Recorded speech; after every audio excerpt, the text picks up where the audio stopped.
ગામડામાંથી 50-50 કિલોમીટર દૂર આઈસરમાંથી લોકો ધાબળા ઓઢીને ફિલ્મો જોવા આવી રહ્યા છે.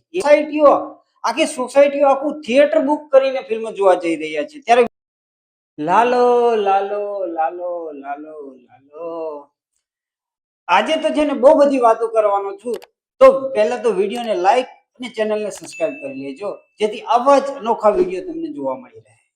સાથે સાથે તમને જણાવી દઉં કે આજે શું શું વાતો કરવાની છે. તો પહેલા તો વાત કરવાની છે ગુજરાતના દર્શકોની, મતલબ કે જે ફિલ્મો જોવા જઈ રહ્યા છે એની પછી કરવા જઈ રહ્યો છું હું કે હિન્દી ડબિંગના અપડેટ પણ આવી ચૂક્યા છે કે એ ફિલ્મને હિન્દી ડબિંગ કરવાના છે. એની પછી કલેક્શનની વાત કરવાની છે. તો શરૂઆત દર્શકોથી કરીએ.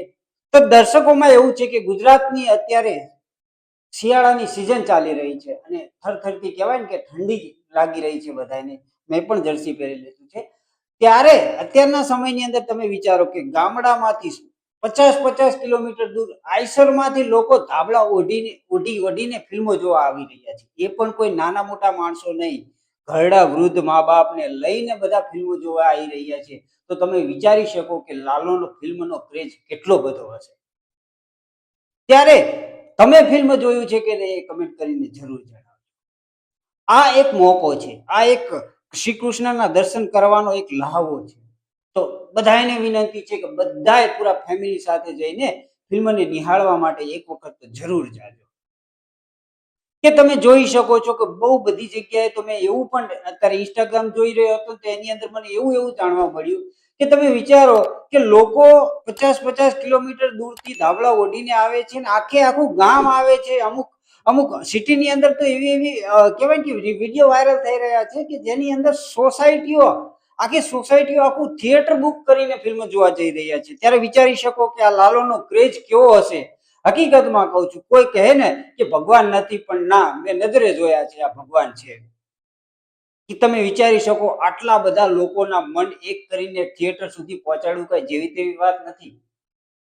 કુદરત આ જ છે કે જેની અંદર તમે જોઈ શકો કે એક શ્રી કૃષ્ણની ફિલ્મ આવી કે જેને શરૂઆતના દિવસોની અંદર તમે એનું કલેક્શન જોશો ને તો 0.04 મતલબ 4 લાખ, 5 લાખ, 7 લાખ, પછી અચાનક જ વધીને 10 લાખ થયું, પછી ધીરે ધીરે વધીને પાછું માઇનસમાં પણ ગયું, મતલબ કે 4 લાખમાં પણ આવ્યું. પછી બીજા ત્રીજા વીકથી જે આ અત્યારના હમણાંના સમાચાર તમે જોઈ રહ્યા છો ને તો શું વાત કરું, એટલા બધા એને રેકોર્ડ તોડી દીધા છે. તો કલેક્શનની વાત આગળ કરીએ તો કલેક્શનની અંદર અત્યાર સુધીમાં એવું જાણવા મળી રહ્યું છે કે 60 કરોડ પ્લસ ની કમાણી તો આ ફિલ્મ કરી ચૂકી છે અને હજુ આગળના સમયની અંદર આ ક્યાં પહોંચે એની કોઈ જ ગણતરી નથી. 100 કરોડ તો મને એવું લાગે છે કે આ 1-2 વીકની અંદર 100 કરોડ ફિલ્મ છે ને અવશ્ય પાર કરવાની છે. કારણ કે અત્યારે તમે જોવા જાવ ને ઇન્ડિયાનું કલેક્શન છે 60 પ્લસ છે, પ્લસ ફોરેનનું એન્ડ મતલબ ક્યાં ટોટલ કરવામાં આવે તો એક 70 ની ઉપરનું ગણાય છે. 70 કરોડથી પણ ઉપરનું, મતલબ કે વિચારો તમે 70 કરોડનું કલેક્શન એટલે.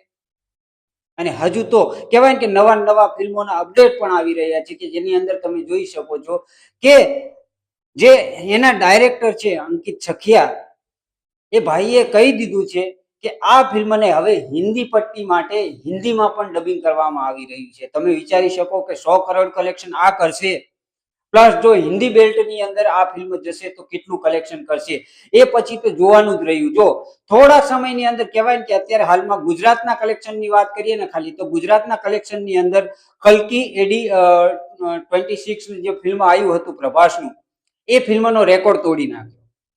એ પછી કહેવાય કે કલેક્શનની અંદર એ પછી ફિલ્મ આવી હતી બીજી છાવા ફિલ્મ આવી હતી જે ગુજરાતનું જે ઓલ ઓવર કલેક્શન હતું ને એ કલેક્શનને ખાલી ગુજરાતે જ તોડી દીધું. મતલબ કહેવાય ને કે લાલો ફિલ્મ એ ગુજરાતની અંદર જ તોડી દીધું. જ્યારે હિન્દીમાં જો એ રિલીઝ કરવામાં આવશે તો તમે વિચારી શકો છો કે મોટી જે પુષ્પા ફિલ્મ છે, બાહુબલી ફિલ્મ છે, અને કહેવા જાવ કે જે મોટી ફિલ્મો છે એ ફિલ્મોના રેકોર્ડ ટૂંક જ સમયની અંદર તૂટવા જઈ રહ્યા છે. એવી કહેવાય ને કે હું ભગવાનને પ્રાર્થના કરું છું કે એટલે સુધી કલેક્શન તો જવું જ જોઈએ. અને તમે વિચારી શકો કે આ ફિલ્મને કદાચ જો હિન્દીમાં ડબ કરવાના બદલે જો કોઈ રિમેક કરી હોત ને તો એ સફળ ના થાય. એની પાછળના બહુ બધા રીઝનો છે. પહેલા તો છે કે જો 100-200 કરોડ તો કહેવાય કે લોકો છે ને રિમેક કરવાના એક એક કહેવાય ને કે ફીસ લઈ લેતા હોય છે. ત્યારે જે આ ફિલ્મની અંદર જે કહેવાય ને કે જે દર્શાવવામાં આવ્યું છે ને, જે કહેવાય ને કે શું કહેવાય, આમાં કોઈ શબ્દો નથી આવતા, કે જે એની અંદર જે એક્ટિંગ કરવામાં આવી છે ને એ આમ દિલથી નીકળી હોય ને એવી એક્ટિંગ બતાવી રહ્યા છે આ ફિલ્મની. ત્યારે લોકો બધા કેન્દ્રિત થઈ શકે, મતલબ કહેવાય ને કે એકદમ આટલા કલાક બેસી રહું કે જેવા તેવું કામ નથી. તેમ છતાં હાથ પગ દુખતા હોય ઘરડા મા બાપના, અમુક તો ઉચકીને થિયેટર ની અંદર જયારે દાદા દાદીને લઈને આવવામાં આવે છે તો વિચારી શકો તમે કે એ ફિલ્મનો કેટલો કહેવાય ને કે પ્રભાવ હશે એમની ઉપર, કે જેના કારણે એ ફેમિલી સાથે ફિલ્મ જોવા જઈ રહ્યા છે. તો કલેક્શન તો અવશ્ય આગળ વધવાનું જ છે. અને કહેવાય ને કે ગુજરાતની અંદર આ એક એવું ફિલ્મ આવ્યું છે ને કે જે આખી ઇન્ડિયાને તો ખબર પડશે, સાથે સાથે ઇન્ડિયાના બહાર ફોરેન કન્ટ્રી સુધી પણ આ ફિલ્મની કહેવાય ને કે જય ગાથા ગવાશે એવું આ ફિલ્મ બનાવ્યું છે. ફિલ્મના કહેવાય ને કે જેટલા શબ્દો કહીએ ને એટલા ઓછા, મતલબ કહેવાય ને કે કોઈ શબ્દ નથી એના માટે. સાથે સાથે બધા એના ગીત જો મનોરથ જીવ, વિચારી શકો તમે કે અત્યારે ઇન્સ્ટાગ્રામ ની અંદર બધી રીલો જોશો ને તો બધાને પાછળ એ જ મ્યુઝિક હશે, મતલબ એ જ ગીત હશે. એટલું જોરદાર ગીત બનાવ્યું છે, એટલું જોરદાર ફિલ્મ બનાવ્યું છે. એના જે ડાયલોગ્સ છે એને કહેવાય ને કે એ ડાયલોગ્સ કોઈ અત્યાર સુધીની કોઈ ફિલ્મોમાં એવા નથી જોવા મળ્યા. એવા તો એમના ડાયલોગ, મતલબ ડાયલોગમાં કશું છે ને, શ્રી કૃષ્ણ અને લાલા વચ્ચેની વાતચીત છે, પણ આમ તમે જોવો ને તો એમને હસવાથી જે બોલે છે ને એ જ જોવાનો આનંદ છે ફિલ્મનો. તો એ જ રીતે બહુ બધી વસ્તુ જોઈ શક્યા ભાઈ, કે આ બધા જોઈ શકે છે. બધા આની પાછળ ગાંડા થઈ ગયા છે. એની પાછળનું ચોખ્ખું રીઝન છે કે શ્રી કૃષ્ણના જો લાઈવ દર્શન કરવા હોય ને તો ઘણા તો એવું કહી રહ્યા છે કે તમે કોઈ બી જગ્યાએ પગપાળા કહેવાય ને કે જાઓ એના કરતા વધારે પુણ્ય આની અંદર જોવા મળશે એવું કહે છે. તો વિચારી શકો કે કઈ લાગણીથી એમને ફિલ્મ બનાવી હશે, અને ફિલ્મ પછી કહેવાય કે ધીરે ધીરે થઈને અત્યારે આટલે સુધી પહોંચી શક્યું છે. એની પાછળનું રીઝન ચોખ્ખું જ છે કે શ્રી કૃષ્ણ એમની સાથે જ છે. ખાસ તો મારો આ વિડીયો તમને કેટલો પસંદ આવ્યો કમેન્ટ કરીને જરૂર જણાવજો, અને આવા જ વિડીયો માટે મારી ચેનલને સબસ્ક્રાઇબ કરી દેજો. ત્યાં સુધી બધાને મળીએ છીએ આવતા વિડીયોમાં. ત્યાં સુધી બધાને જય શ્રી કૃષ્ણ, જય માતાજી.